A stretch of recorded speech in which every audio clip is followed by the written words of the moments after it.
welcome and that introduction. Trying to get my butterflies down. And you wouldn't think I wouldn't have butterflies. I'm doing this every day, all day. It seems like I've got a speech to make. If it's only to one of the youth that we serve, I got a speech.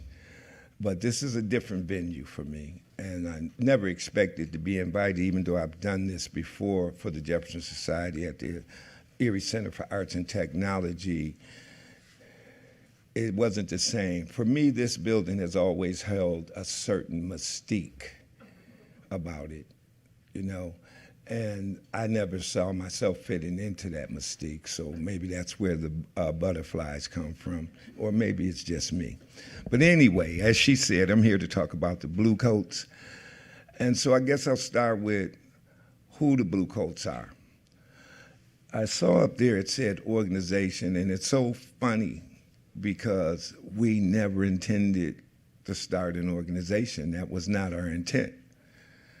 Who we are just citizens of Erie, Pennsylvania, who saw what was happening and getting ready to happen in the city of Erie, and particularly the way it was happening in our neighborhood. We felt that it was our responsibility to not react, but to respond to what was going on in our neighborhood.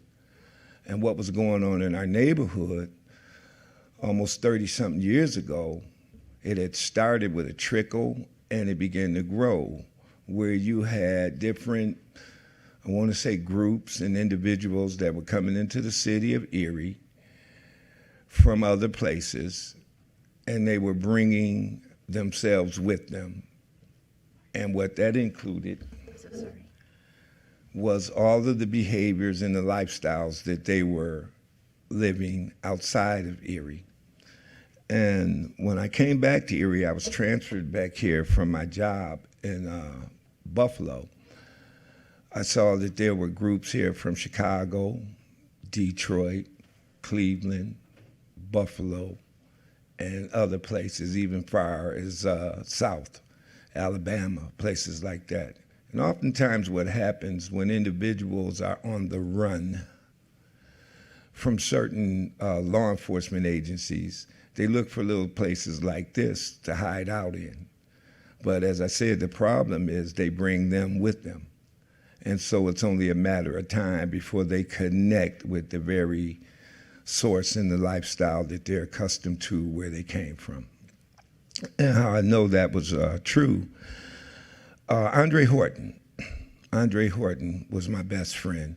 And when I relocated back to Buffalo, he used to come up and visit me. And I was involved in street ministry up there with an organization called Back to Basics Outreach. Speaking of Andre Horton, look at that.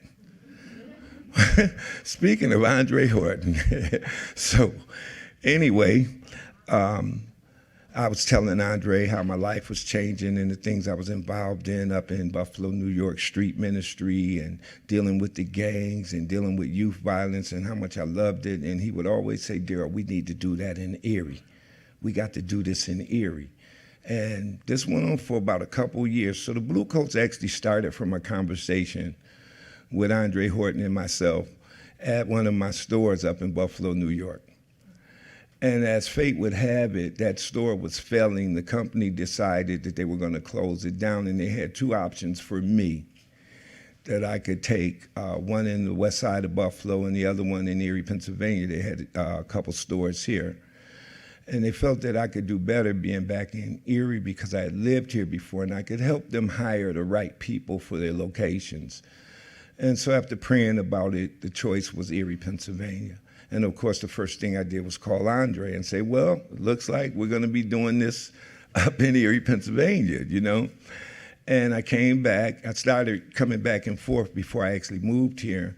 And Andre had introduced me to a young man, beautiful soul, who wound up becoming our spiritual leader, was, I call him the Honorable Robert L. Gaines, Jr., who has since gone on to glory or transitioned, as they say. But we, along with Curtis Jones, began to meet regularly about what was going on in Erie and what we could do to kind of offset it or impact it. And the first thing Pastor Gaines wanted to do was establish after school program. Now for me, I thought he wanted a babysitter for the church kids, so I really wasn't warming up to that, but because he was the leader, yes sir, no problem. But what I wanted to do was the same thing that we did in Buffalo. And what we did in Buffalo was we went out to the worst neighborhoods in the city of Buffalo, and we engaged the young men that were standing on the corners and involved in these acts in the form of us apologizing to them. And it was crazy because we'd walk up out of nowhere, and these kids don't know us. You know, some of us had reputations that were long-standing for doing the same thing, but this generation, their dads or their moms might have heard about us, but they didn't know who we were. And we walk up in the middle of the crowd and say, hey, listen, we mean no disrespect. We just came here to tell you that we're sorry. And you'd see the look on their face, you know, they're scratching their heads like, what are you talking about? We're sorry because we weren't here for you.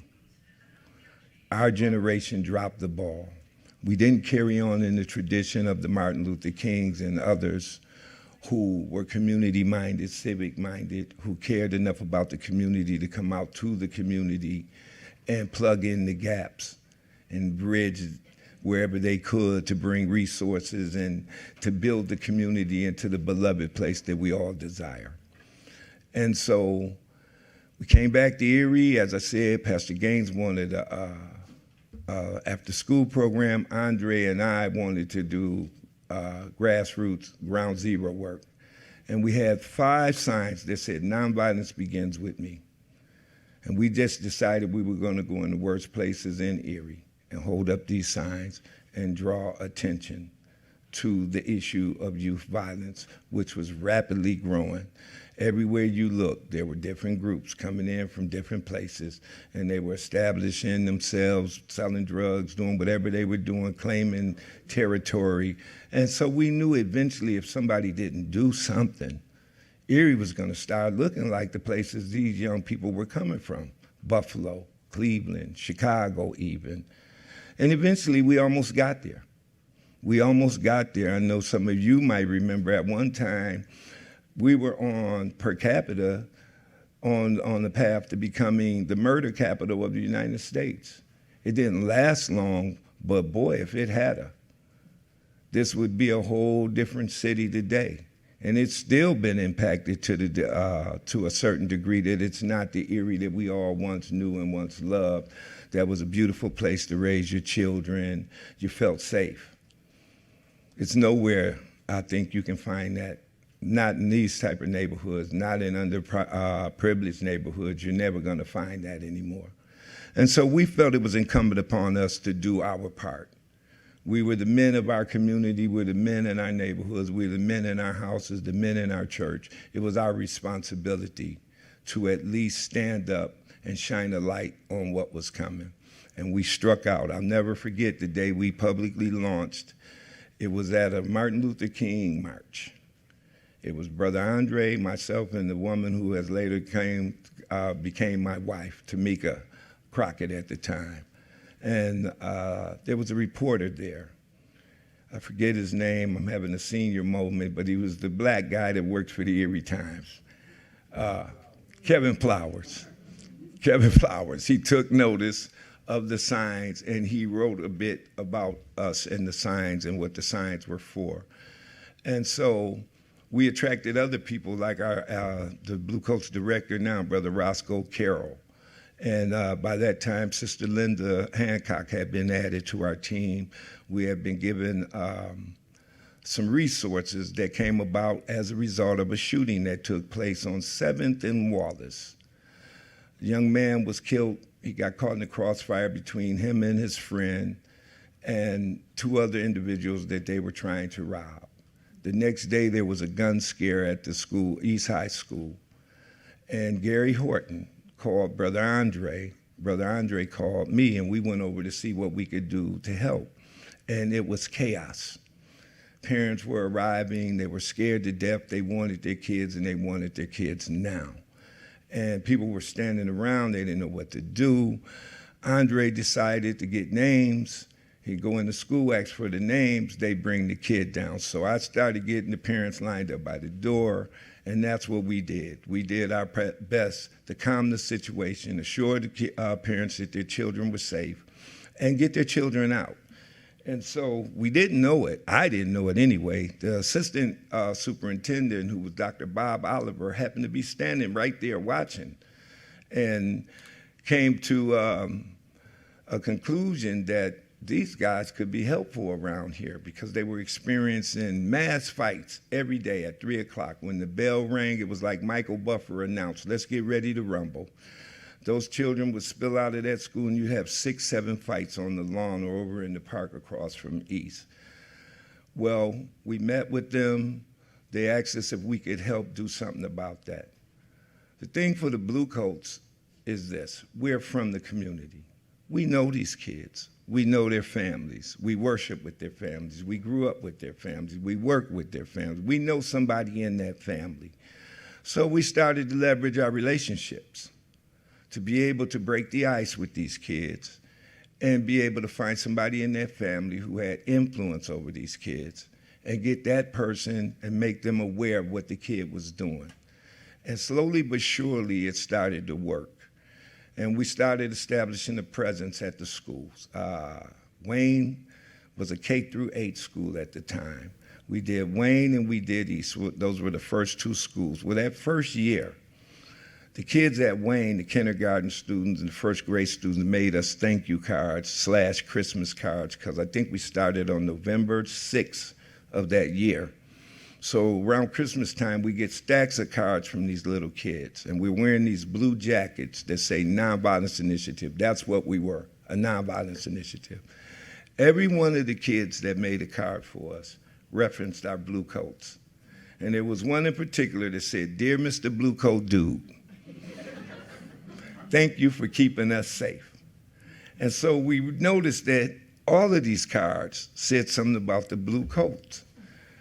And the rest was history. We became the Bluecoats as a result of some kindergarten and first grade students at Wayne Middle School. Wayne K-8. So, who the Bluecoats are and what the Bluecoats do, I have a mission statement, and it's really doctored up and prettied up. But what we are is a group of citizens of Erie who are concerned about what's happening in the neighborhoods that we live in and concerned about what's happening in the city. Why? Whatever it is, if it affects us, we're concerned about it, and we felt the best way to get problems solved was to first show that you're willing to do your part. Because it's easy to sit at home, watch the news, and complain about what's going on, or talk about how sad it is what's going on. But it's a different thing to say, let me see what I can do to help, without asking anybody for anything. We struck out into this community and we went all over the city. Worst neighborhoods in the city, well, I happen to live in that worst neighborhood, so it ain't the worst neighborhood for me, it's home. I need to say something, I need to do something. And we established and built the relationship with the Erie School District, which grew from East and Wayne to Strong Vincent to Central Tech. We even went as far as Joanne O'Connell. I think we were up there about 3 weeks before they found a guy that was exposing himself to children in that park behind the school and had him arrested. So it was being shown that this thing was effective, that having extra eyes and extra hearts really on hand could make a difference. And so we grew from there. But I want to read our mission statement to you. I don't know who did this. I remember writing one, but whoever did this made it look real pretty for me. So Creative Community Connectors is a nonprofit organization that offers an alternative process for intervening in and on the behalf of youth. There are 3 components for this approach: preventative, at-risk, and interim advocacy.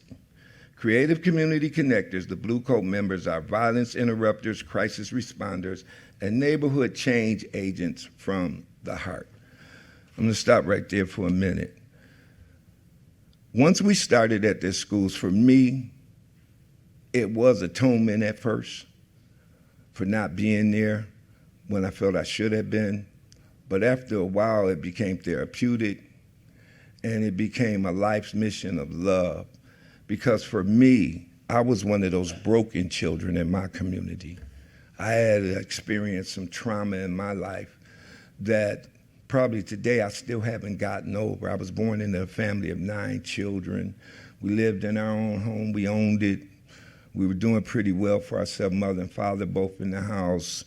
Both had cars. We had 2 cars and a boat in our driveway, and we lived a pretty good life. And one day that came to an end for apparently no reason at all. Mom disappeared. The older kids were taken out of the house. That weren't my dad's biological kids.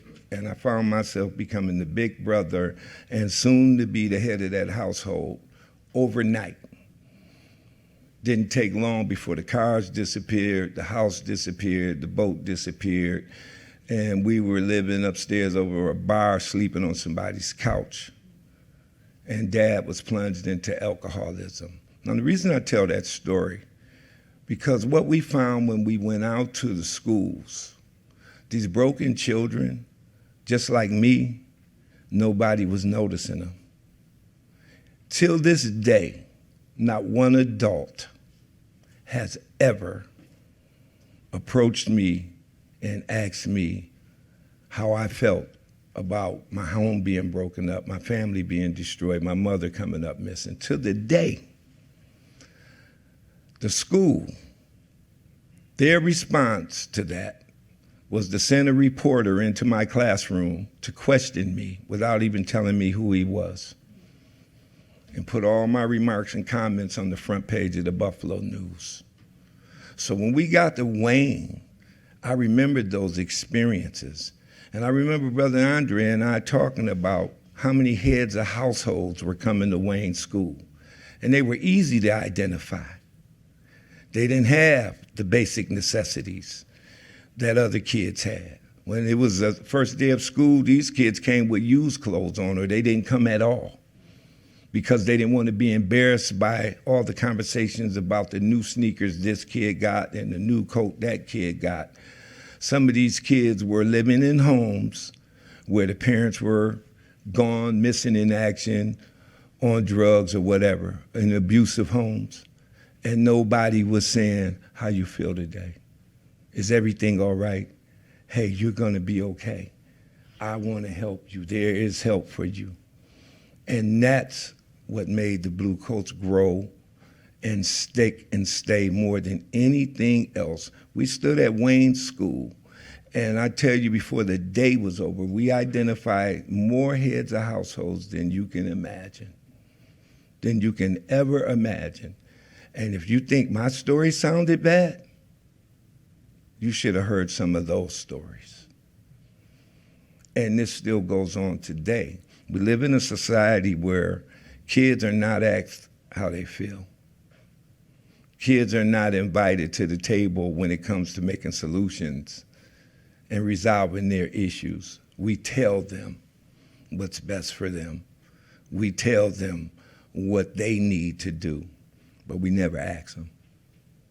And I watch kids come into schools every day, hurting, traumatized, and nobody is taking the time to say how you feel, what's really going on with you. I care about you. I want to help you get through this. And that became our core mission. Yes, we wanted to stop the violence, and we still want to stop the violence. But being there for these kids was the most important thing ever, because being there every day and telling that kid that's acting out, not how bad he's acting, but how great he is. You're better than this. You're greater than this. You have a potential inside you that you can be the next whoever you want to be. As far as being the next Jesus Christ, if that's your calling on your life, you can be the next Martin Luther King, the next Barack Obama, the next Bobby Kennedy. Whatever you want, it's there. And we'll help you get there. We will walk with you. We will walk with you. And using our connections with these families, we'll find somebody on our team that knows somebody in that family, maybe it's an aunt, maybe it's a grandmother, maybe it's a cousin, who has enough influence in that particular branch of the family to get that child the help that they really need. And we've watched it happen and succeed time after time again. So out of all of that, we have become a ministry of helps. We get in where we fit in, as they say. Whatever the issue may be, it's all humanity. It's all a human issue. We approach it from the spirit of love. Some of us having been there, some of us waking up enough to realize that we are all interdependent. We all need each other. Just because it's happening on 3rd and Wallace don't mean it ain't your problem. Because it ain't a black problem. It ain't a white problem. It's a human problem. And when your humanity rises to the surface and you realize that there, but by the grace of God, go I, or somebody in my family, and we get outside of ourselves, we can become what we're supposed to be. We're supposed to be one. I don't know what your faith is, but my faith tells me that the God of the universe, the creator of the heavens and the earth, never created anything that was broken. So why is humanity so fragmented and broken and divided? Based on what side of town we live, our economics, our color of our skin. And I know I'm preaching to the choir for some of you, but some of you may have never even thought about it like that. So everybody in here has the potential to be a blue coat. Blue coats are not the vest that we wear. It's a symbol that we're operating under an open heaven, a heaven that covers all men, all children, from every corner of life. We care. Yes, that was the one thing that this mission statement says that will always remain accurate. We do this because we care, and we don't just care about 3rd and Wallace. We care about it all, because one part eventually trickles down or trickles over and affects the other part some kind of way. If you think the shooting on 5th and Ash don't bother you, affect you, stick around long enough. You'll find that that residual ripple has impacted the economy. It's impacted your peace of mind. It's impacted some part of your life. And we just happen to be, and I'm going to use this word, it's probably going to piss somebody off, woke enough to realize that much, that this is a human condition, and that's who the blue coats are. We are human beings responding to the human condition, bringing whatever our resources are to do our part. We go through a lot of trial and error. We don't always get to do it the way we want to do it. Right now we have a division that's called community safety. And this is our community-based blue coat. When the Erie School District became a part of our family, they took a lot of our resources away from the community. And so we didn't have the resources to put guys out in the neighborhoods, out and about where we want them and where we really need them. But thanks be to God that some resources came along and we were able to reestablish that unit, and it's going real, real strong. And so at some point, we're going to have to look for some help. So this is the first time I think I've ever done this. We're making a pitch to any concerned heart to sit at the table with us and help us find a way to do that. Because the most important part of the work that we do is what we do outside on the corner, what we do in the neighborhood, what we do at Emmaus Soup Kitchen, what we do at the Erie City Mission, what we do at the homeless shelters. Because that's where the root of all of this stuff is going to be found. And if you want to cure anything, you have to start at the root. Otherwise, it's just going to grow back. And so throwing superficial solutions, putting Band-Aids on gunshot wounds is not going to work. We learned long ago that if you cover that wound up, it's going to fester and get infected. But if you stop the bleeding, that's what Pastor Gaines' after-school program was. It was preventative.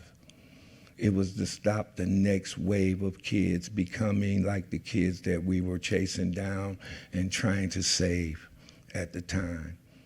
And that's what community blue coats do. Community-based blue coats go to the core root of the problem. These are the people that knock on doors. These are the people that'll go to a home 3 o'clock in the morning, right, Andre? Yeah, and sit up with a mother who's scared to death. Her son was just involved in the shooting in the gym at East High School. He didn't pull the trigger, but she's scared to death that the police are going to kill him. And she wants to do the right thing and get him turned in and all of that stuff, but she's scared. And so about 6 o'clock in the morning, I think we were able to come up with some trust and an attorney who would pro bono walk into the police station with that kid, which eventually allowed them to solve that and get the real shooter out of the way. But it takes somebody that's willing to do that, willing to go that deep, doesn't mind that there's a ketchup stain on the couch when they sit down in the living room, if that makes any sense. So that's who we are. We are a group of concerned citizens of the city of Erie, Pennsylvania, doing the best we can to be wherever we can, helping as much as we can. So at this time, if there's any questions, I know I was supposed to speak for an hour, but you really don't have enough time for the whole Blue Coat story, especially since it's still being written.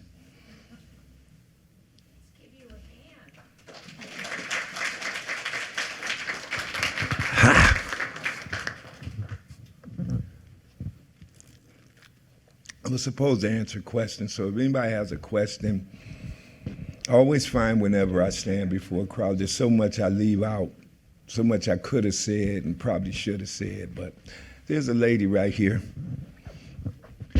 Hey, Brother D. Hey, Mike. So, I mean, with all those deep relationships that you've been building with families and those connections with youth, are you starting to see some of those youth wanting to get re-engaged in this work with you? Absolutely. We actually have a few on the team right now, and that's a great point, Mark. When we started, we've been doing this, Andre and I started 23 years ago. When he was coming up to Buffalo, this was just a conversation, but that was 23 years ago. In fact, he was one helped me get my life on track. And 2 years later, I think Brother Roscoe joined the church, and we just hijacked him. We didn't even ask him, "You coming?" You know, and he's still here today. But yeah, one of the most beautiful things is, I didn't tell you the story. At Wayne School, Wayne K-8, there were 3 little girls, and they were like stair steps. And the older one cussed me out like the second day we were there for getting in their business, because I was asking why they were late. And I mean, when I say she cursed me out, boy, she was good at it. And she had to be about 11 to 12 years old, right? So the next day, the littlest one, the kindergartner, she stopped and looked at me and stood back and got in a pole, and she picked up where her big sister had left off, and she went up one side and down the other, and she was better than her sister at cursing. I mean, she gave it to me. But after a while, it broke the ice because we were persistent with our love. We didn't let them, we made them hug us, we made them fist bump us, we made sure they had hats and gloves every day. Even if we gave them a pair yesterday, we gave them another pair today. The little one wound up feeling comfortable enough to tell us that Mom hadn't been home in days, and that the reason they were late sometimes is because the older sister was taking them to some man's house and make them sit in the snow while she went inside. And every time she came out that house, she was smoking a cigarette.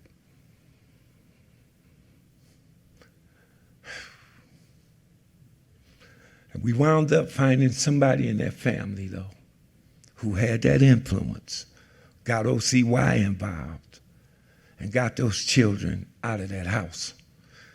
And they were all, the last we had heard, in charter school, and they were all honor students. Well, when Erie High was formed, when they did the merger, the youngest one was in the 12th grade getting ready to graduate. They remembered us. And me and her laughed about how she cursed me out so good she should have got a trophy. And she told us that she was on her way to college. The oldest sister was working for Erie Insurance. She had one baby, but she had graduated from college. The middle one was in college, and she was on her way because of those relationships. Yeah. And it's now, I don't know where we can go where we don't see young adults. We brought a young man on the team a few months ago. He didn't last very long. He had some severe mental health problems. But I remember him sitting in the interview and telling us about how every day he waited for the Blue Coats to come to the cafeteria because he knew that we could understand him and that we got it, we get it, and that he couldn't relate to individuals in the school. They didn't understand him, but he knew that the Blue Coats were going to show up at 11 o'clock and be there till 1 o'clock. And that was the highlight of his day. And that story is resonating throughout this city. It can be duplicated and repeated thousands of times now because we've been doing this so long. You had a question? Yes, my question was, is the city of Erie at all involved in supporting the work that you're doing?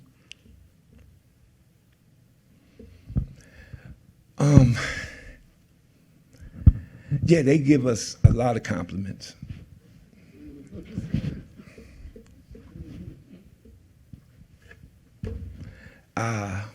Yeah. I mean, there are certain individuals. The Erie Police Department, I cannot leave them out, have been phenomenal. Chief Dan Spazzarni, Chief Bowers, and even Chief Dacus, when he was briefly the chief, have always promoted to the administration above that they should support the Blue Coats, and have been very, very encouraging. We did get written into some monies that were given through a Department of Justice grant a couple years ago called the Burn Grant. I don't know if you guys ever read about that. Well, what happened was a survey went out through the community, and community members were supposed to make the decisions of how the money was spent. And so the residents on the Lower East Side in the 16503 zip code were asking for community-based Blue Coats to come back. And so I think they gave us $36,000 or something, $40,000. But we've learned some things. That was, 3 years ago, 4 years ago? We've learned some things about getting monies from the city. Let me just say it like that. And as to this point, to be honest, and we've spoken with them, and it might have to do with we've never asked. That's the beautiful thing about our organization, as they call it. But we've learned that we've shot ourselves in the foot because we've gotten so used to it. We've never asked anybody for anything. If we saw a need, we passed the hat. That child needs sneakers. How much you got in your pocket? How much you got? And that's how we did things. The Erie School District was gracious enough to offer some resources, and that's how we've made it this far because of the Erie School District. And then there were the DA's office. The DA's office wrote us into a grant that they got to allow us to put a real infrastructure in place. And so we're operating off of that right now, but I think that's over in June. So we don't know what's going to happen in June, but we're going to still be here, and somehow we'll find a way to keep doing what we do. But as it goes to the city, We'll see. Go ahead, young man. I hate mics, but anyways, I wanted to read a quote by Martin Luther King Jr., which I live by, and it says, "Everybody can be great because anybody can serve. You don't have to have a college degree to serve. You don't have to make your subject and verb agree to serve. You only need a heart full of grace, a soul generated by love." Amen. Yes. That's what I see in you, you know. We're heartfelt people, and we do what we do because it's in here. I remember the first time that I got to hear your name. My daughter came to me, and she said, Dad, you got to give me $50. And I said, $50 for what? You know, for what now? She said, this dude said he'll sell me 2 pairs of Nikes for $50. You know, I said, he ain't going to sell you no sneakers for $50. 2. And she came back with 2 pairs of sneakers for the $50. Did you bring her? No, I didn't. She found you, you know, and all she talked about after she came back with the sneakers, she just talked about you, just being a good person, you know, overall. And I mean, then I got to meet you as far as Hammett, and I seen you break down at Hammett, one of our meetings.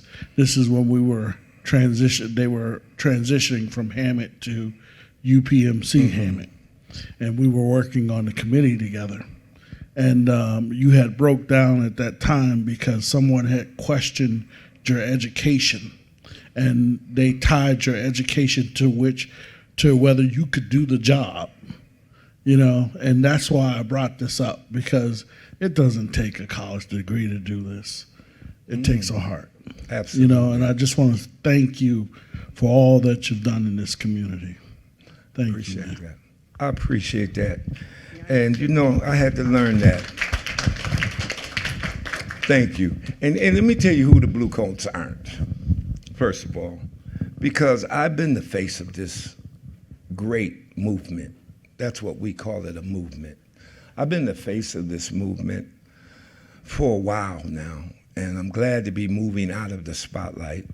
And this young man being so gracious to jump in the spotlight, because it's not always pretty, it's not always welcoming, it's not always as warm as the glow seems. As far as my education, what the Blue Coats are not, because my story has been the most told, I think the general public assumes that everybody on the Blue Coats is an ex-convict, and that's absolutely not true. I'm one of 2 people with a criminal history, if you want to call it that, which is 28 years removed from who I am today. I'm one of 2 people, okay? This young man has never been in a police car, never been arrested, holds 2 degrees. So we have very educated, very talented people on our team who care as much as they are talented. And then lastly, I'll say this. Nope, the only letters behind my name is GED. But I got a doctor's degree in living. Yes, I do. I have a doctor's degree, and I'll match my brain with any brain in this room. And I don't say that vainly, but it's something about life experience. Yeah, that teach you what's really important. And what's really important is love. For self, for God, for your fellow man. Somebody? Would you expand on the Flipside gun violence program? Absolutely. My GED wrote that program. So what happened with the flip side, Temple University came and they have a program called Cradle to the Grave. And it's based on what I call having individuals who are prone to gun violence or violence, period, follow the path of a bullet after it's done damage in a human body. One of the things we found out with these young people are the reason why you have so many random shootings, so much collateral damage, because the average one of these kids, when they pull the trigger, they're not even looking where they're pointing. I got a call one day, 9 shots rang out on 3rd Street. The individual that was shooting was running away from the target he was shooting at, and he was shooting behind him as he ran. Now, thank God none of the bullets went anywhere or hit a human anyway, but they don't understand. So what we do with the flip side is we take them into a trauma center, UPMC, and we have a trauma surgeon named Dr. English. After telling them the story about a young man that was murdered, one of my childhood friends, and by showing the doctor where this kid was shot at, he was shot several times, he's able to recreate the process they would have used to address those gun wounds. Now, we don't show them any blood, we don't show them any graphic images, just a general description of the technique, the tools, and the processes they use to address gunshot wounds. If you ask the average kid what's the first thing a hospital does for gunshot wounds, they think that somebody shows up with a pair of tweezers. It's insane. But over the years, we've done about 300 kids. About 290 of them thinks that all you need is tweezers to fix a gunshot wound. And so when the doctor finished describing that process, we also have a victim impact statement who tells them how the bullet is still moving after the individual is deceased. Now the bullet is in the head and the heart of the family, and the struggles it takes to put together a funeral when you don't have insurance. How a mother feels burying her child, how that family is impacted for the rest of their lives. And usually the toughest kid in the room almost faints just from hearing the doctor talk about using a rib spreader and doing, I forget, I used to know the name, I think it's a thoracotomy, where they pick the heart up manually and pump it. And these kids all want to call their grandmothers and their moms and apologize and all that. But what we do is we walk them through that process and show them the medical truth about gunshot wounds. And one of the things they also find out is they never hear the doctor talk about removing the bullet. And they're so fascinated. They're like, wow, I never even thought about it. He never pulled the bullet out. And so hearing the description about how these bullets shred organs and bones and flesh and all of that, it's like a shock a little bit, but it's a wake-up call too. Because, see, they don't stop and think that when that bullet hits that individual, other stuff starts happening. They're not thinking about the decision and the impact of the decision. It's impulsive. They have this gun, I'm going to use it. I'm going to squeeze this trigger. They've been inundated with all these messages and this fascination that this country has with guns and all this violence that's perpetrated through music first, because there's literal homicide music being pumped into the ears of some of these kids. They don't realize that the person that's recording the music and promoting the music doesn't even live in the community, doesn't even come from where they come from. They made up these personas, okay? And so the flip side is a wake-up call, and it's a follow the path of the bullet and an educational piece to inform these children that once you pull that trigger, you unleash a lifetime and a world full of other things that are all detrimental and all devastating to the families, even your family, you know, because the cost of taking care of somebody in the prison system right now is through the roof. through the roof. We enlighten them on all of those things. We give them enough information that they can make an informed decision when they leave there, if that's the lifestyle that they want to have. And I'll tell you what, we're proud to say this. Not one student has ever come into the emergency room shot after going through the flip side. Young man, you had your hand up? Right here. Oh, go right ahead. Hi, Brother D. It's Liz. Hey, Liz.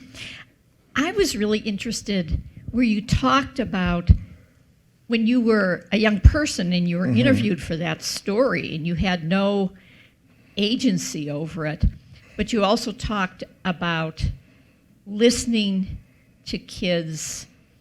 How are you feeling? How are you doing? And I am now working part-time for Emmaus Ministries, and so I'm doing stories, and we're going to have a communications person come in and talk to us in a couple of weeks. And we did some prep ahead of time, and I said, how do we tell stories without preserving dignity, not like, it's like a totally different way of me looking at things as a journalist now after all these years. And one of the things the woman had suggested is maybe you could let the people tell their own stories. I was just with some little kids yesterday at Sister Gus's Kids Cafe, and I sat down with these 3 little girls, and I said, we were talking about books, and they're having a book fair, and, do you ever write stories? And the 2nd grader said, yeah, I wrote one for school. It was about the moon and the solar system, and it was a whole paragraph. So I just wondered, not that you would have the whole formula, but I really think we're missing hearing kids' voices. I know Mabel Howard is doing stuff with young people. And we talked about this because you talked about music when we were at Wilson during COVID. Right. And I looked in that school library. We were in the library, and it said read, and there were hardly any books on the shelf. So kind of 2 things about how to make sure kids have access to those resources, but then tell their own stories. That's a big ask of you, but I had never heard you talk about that experience with being interviewed, and then your words are out there.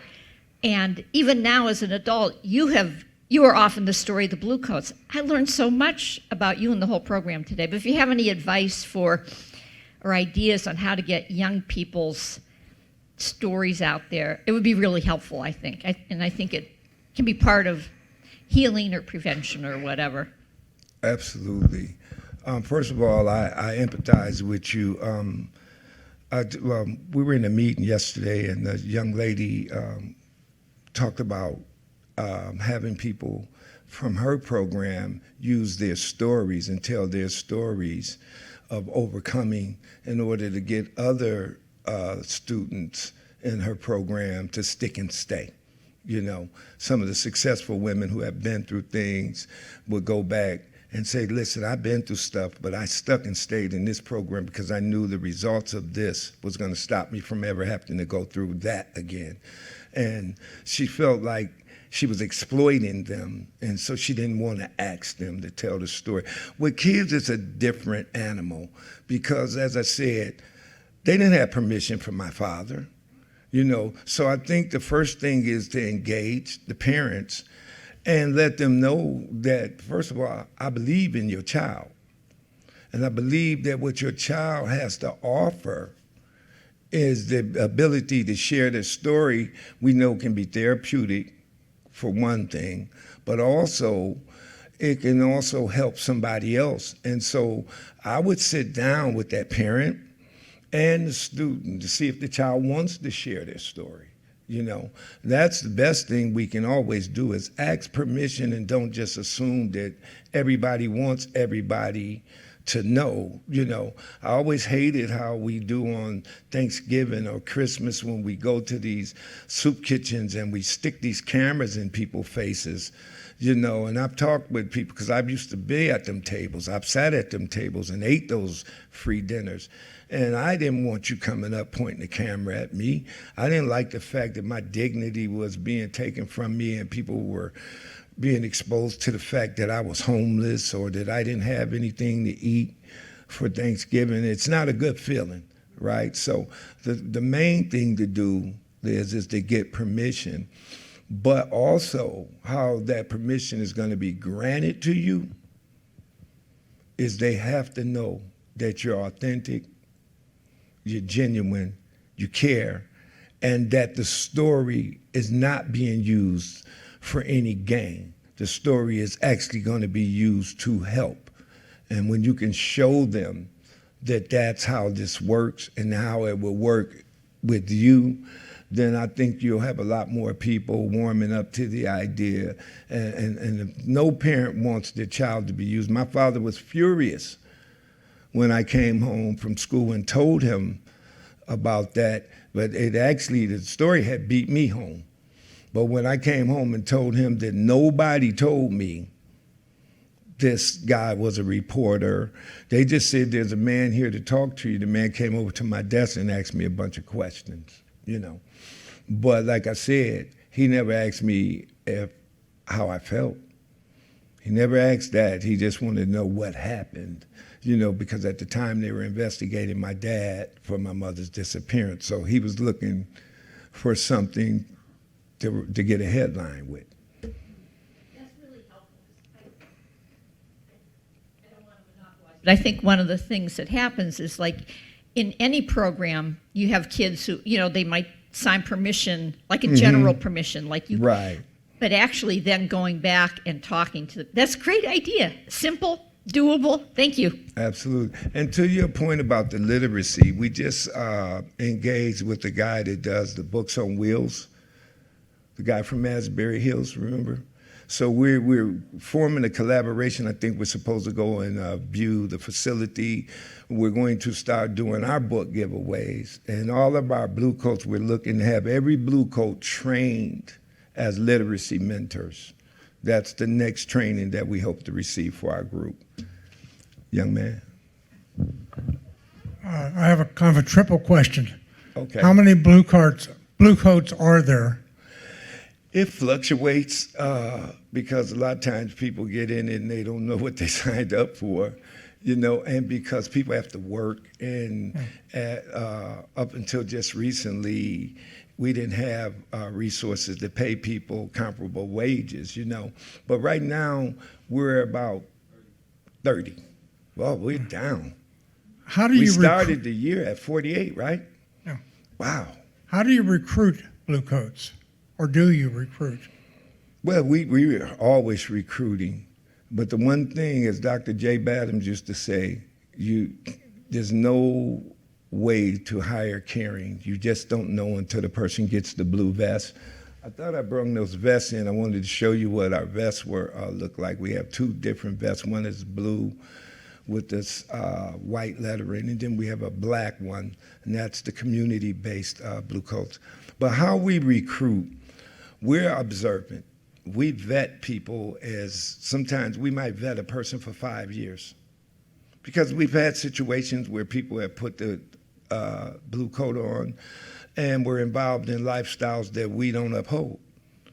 And they sometimes use it as a way to get out. You know, you'd be surprised how many people are working regular jobs but have alternative lifestyles outside of their job, right? So we're no different.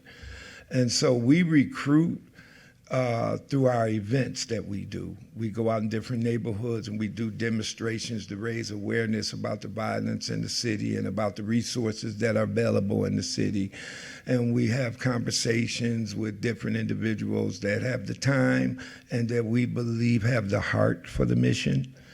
But we are always taking applications. But oftentimes we target individuals that we believe can add to what we're doing through their sincerity and sometimes through their skill level. Blue coats bring different gifts to the table. And are the blue coats different races? Absolutely. And Absolutely. We're probably the most diverse organization, grassroots organization that I know. are any of the blue coats female? Absolutely. Thank you. Yes, sir. There's one right there. And she's probably been with us the longest, too.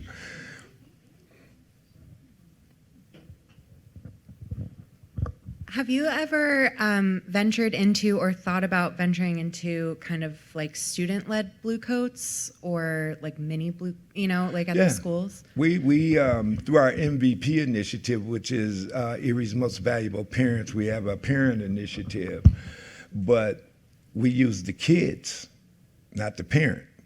And so in the summer times, when most kids are out of school, we'll get these kids and have them do outreach. At one time, I think it was 1,500. Erie School District used to contract us, and they would give us $1,500 to help them promote pre-K enrollment through the summer. Well, we would give the money to the kids. You take a few kids and you break that up times 3 weeks, and that's a $100 paycheck for 2 or 3 weeks, but you're teaching work ethic and you're teaching giving back in your own community building. So yeah, we absolutely have junior blue coats in the schools. We have kids that are given challenges, academic challenges, and we recruit them to be junior blue coats if they perform well. And they'll get a T-shirt, blue coat T-shirt. Mostly what it is, they get some type of cash award because they keep our pockets empty, but we'll offer a kid, say for instance, if you raise your grade from a B to an A, before the quarter's over, you're gonna get $100 cash award. But the last time I looked, I thought the kid got like 300 or something. The pot was up to 300. And so we're always looking for ways to draw the kids in. But mostly what we do with children, and we believe it has to be this way, is incentive-based. Because you got to remember that these kids are coming from places where what we consider to be incentive is really nothing but what people should have. And that kid is going to take his $100 home. That $100 is going to help do some things for that house. You won't see the kid take the $100 and come back with a new pair of sneakers. To his point, I used to own a couple clothing stores. They were called Able Fashion. And the reason why I got into the retail business, because I worked for the company that transferred me here.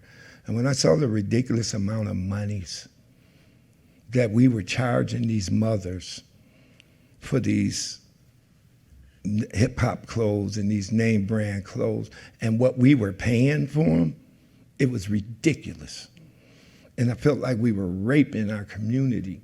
So when I opened my stores, if I made $1 profit, I was fine with that, okay? Because I could make more profit selling sweat socks than I could off any of those clothes anyway. And oftentimes what we did, we would buy merchandise. Roscoe would buy a box of merchandise, and we keep it in the back of our truck because there's a kid at school that doesn't have school clothes, doesn't have a decent pair of sneakers, that is acting out. And if we promise him a pair of Nikes, this kid is going to sit up straight in class. He's going to say, yes, ma'am, no, sir. He's going to do his assignments. And he's going to walk through school with his head up high. For instance, I won't say his name, at AEP, Alternative Ed School, there's a kid, and every day he's almost going to blows with the staff, right? Big kid, too. But what we notice, this kid has one set of clothes. He's got a pair of nasty khakis that he wears every day. He has a black sweatshirt with some graphics on it. He wears it on the side with the graphics one day, then he turns it inside out the next day. The shoes he got on his feet got to be 20 years old. And y'all don't see that? Don't see that? And hey man, we're going to hook you up from head to toe. Now, there's no news people in here, is it? Oh, I better not say this then. Well, a lot of the stuff that we get are factory rejects, right? They're damaged somewhere or they're not up to specs, but still say Nike. And nobody's got a magnifying glass looking at the way the stitching is, right? but they're new, and that's the thing. So this kid's got a pair of jeans, he's got another sweatshirt, maybe two, and he's got a pair of sneakers. And all he had to do was believe in us that we were going to do what we said we were going to do and behave in school and work on, because it's got to be academic and behavioral, right? And through the years, I can't tell you how many boxes of sneakers and boxes of jeans and T-shirts and sweatshirts and hoodies that we've given away. In fact, this particular kid, the day we gave him his reward for getting his grade up and his behaviors changed, he ran in the house to show his family, and he came back to tell us that his big brother said, I know where you got those from, because they did the same thing for me when Strong Vincent was a high school. That's how long we've been doing it. Anybody else? Recently, I heard on the news that this Erie school district wanted to install bus monitors on various buses. Are you working with them in that project? Well, we used to ride the buses. We still ride the buses at middle school and K through 5. The high school bus was a different animal because the buses were overcrowded. And so if something happened, you couldn't respond anyway. And after riding through the city, standing in the stairwell of the bus, being bounced around, it wasn't safe for us to ride the bus. And I couldn't ask anybody to do something that I wouldn't do. Now, the individuals that came up with the mentoring piece, I think it's a great idea. When they asked us, we were right on board with that. The way we see it is if we establish a line of communication and it goes the right way, this thing could work. But I think EMTA is going to have to make some adjustments in the number of students allowed on those buses in order for that thing to be effective. See, because here's the problem when it's crowded. Roscoe and I were breaking up 17 fights one day. It was probably about 5 or 6, but it felt like 17. I'm serious. And these kids, it had to be over 100 some kids, had a car surrounded. And they were engaging with some of the passengers in the car. And so I watched him get swallowed up, and I'm trying to get in there, and that's why we wear these certain colors so we can identify each other in the melee. Anyway, as I'm trying to get to him, I'm reaching in and I'm grabbing kids and moving them out the way and breaking up. And I stick my hand in, and the next thing I know, I feel a prick, and I see blood shooting up in the air. And I just got stabbed in the hand. Not even knowing that the girl in the passenger of the seat of the car is holding a fully loaded 9mm Glock on her lap. And she just got slapped in the face. If she reacts and pulls this gun and starts firing, no telling how many people are dead, because we're all point blank range. And I don't know if you know about a 9mm, but it does a lot of damage. So riding the bus in those kind of conditions, right, for us, I couldn't ask our people, we wouldn't ask our people to put themselves in harm's way like that. We don't ask any blue coat to place themselves in a situation that could cause them harm. I need these people to go home at the end of the day. Roscoe needs these people to go home. Their wives and their children expect us to take care of them. So for me, the bus was like, no, we got to sit down at the table and we got to come up with something better. And unfortunately, I was there the day the girl got stabbed. In fact, the kid sent us the video immediately. I don't know how packed that bus was, but the way she was swinging that blade, anybody intervening would probably get cut or stabbed. So we decided until we could find a better way of monitoring those buses, that at that level, we just back up and see what the resource officers and what the school district was going to do. So seems like they got a plan in place. I'm hoping we gave them the thumbs up on it. We're definitely supportive of it. We'll communicate with them and collaborate with them to no end, whatever we can do to help. But as far as me putting somebody's mother or father on that bus, I'm not going to do it because I'm not going to get on that bus.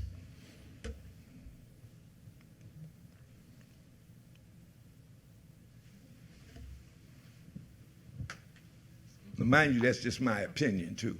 So I'm not an expert, but I suspect that the younger the age of the students when you intervene, the more successful you can be in the long run. So there is a United Way program that is collaborating with elementary schools and calling them community schools, where I heard not about just that. students, not just students, but also parents are involved, not just the educational part of the day, but after school hours, where they go in and they're connected to healthcare. So it's not just clothing or sneakers, but also kids, whether or not they are in good health state.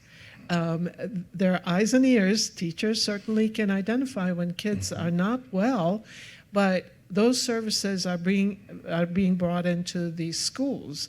And there are various programming that is directed towards cultivating other interests in students at a younger age, which may pay off big time in their older ages, such as introducing them to not class subjects, but talent-based subjects such as dancing or music that other regular classes wouldn't do.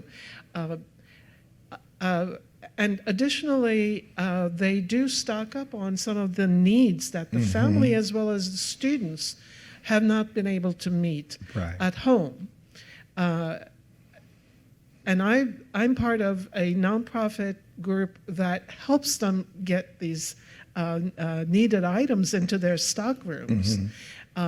And I can imagine United Way, too, is asking for donated items, for instance, from businesses who can deduct it from their tax bill. So both sides win. These kinds of organized efforts would hopefully produce more students who, because they're taken care of well, they have a better sense of worth, a higher sense of self-worth.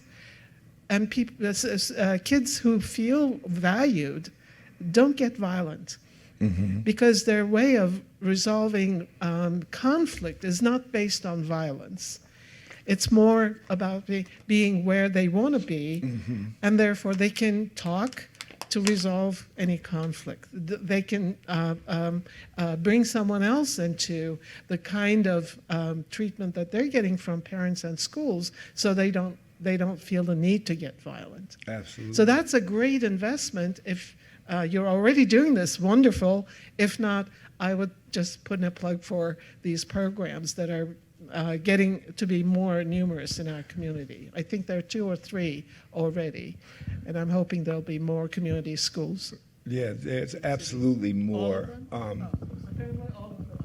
We work very heavily, and big shout out to the United Way. Mike Jerishevich is here and has been a great resource for the Blue Coats and helping us put together our infrastructure and getting things right. But also in that community school project, we've been partnering with them over the last, I don't know how many years, I guess since inception almost. And before they even had the community schools, we were big supporters of that because some of us experienced that back when the schools had after-school programs and back when the community was more engaged with the schools in their neighborhood. I always tell the story about being a product of the community school model. And I think, if I'm not mistaken, Brother Roscoe is either currently meeting with or revisiting all the community school directors that we already work with or getting ready to do that. I know it was in one of our staff meetings that was going to be taking place. But we work great with most of the community school directors that we know, and I know that there's intention that once they get everything settled down up at Erie High, that we will be partnering with them just as we partner with the others. But I think that the community school model is the key. It really is the key to making our schools what they should be and pushing them towards what they can be. Ultimately, they're supposed to be the crown jewels of our neighborhoods and our city. And we kind of got away from that. But you take McKinley, for instance, McKinley Elementary, one of the most traumatized neighborhoods in the city, bar none. Bar none. If you look at police data, you'll see there's been more shots fired, more homicides, more shootings, more drug busts. Think about it. They had the big bust, 58 people were arrested. How many of those kids were in the house when the police came through that door that live in that neighborhood, right? And so, because that's where it was concentrated at. But their community school director, Amy Grant, has been a great partner, a great resource. The principal has to be the best principal on the planet, not just in the Erie School District, Dana Supper, because he is open to that type of help and reaching out into the community and bringing the community more engaged and more involved in the school. So you're absolutely right. I think everybody in this city that wants change and wants improvement at the school level should absolutely be behind the community school initiative.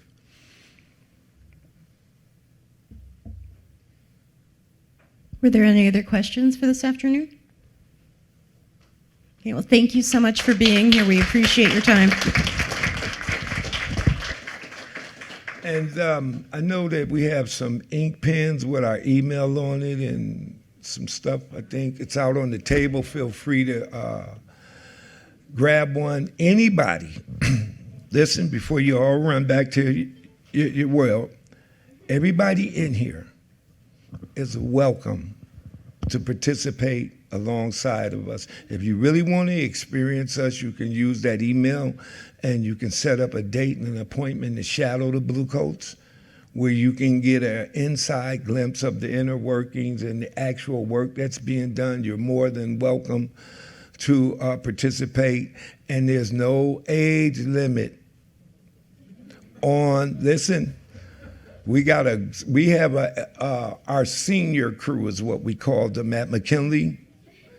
They are probably the most impactful group of Bluecoats we have at McKinley. The kids love them, the principal loves them, the school loves them, and they love being there. So all of you, we got a one-size-fits-all blue vest for you if you're interested in showing some extra love. There's also a sign-up sheet if they're interested And in volunteering, their name, phone number, and email, if someone to contact them. there's a sign-up sheet out there. All aboard. You're more than welcome. And thank you again.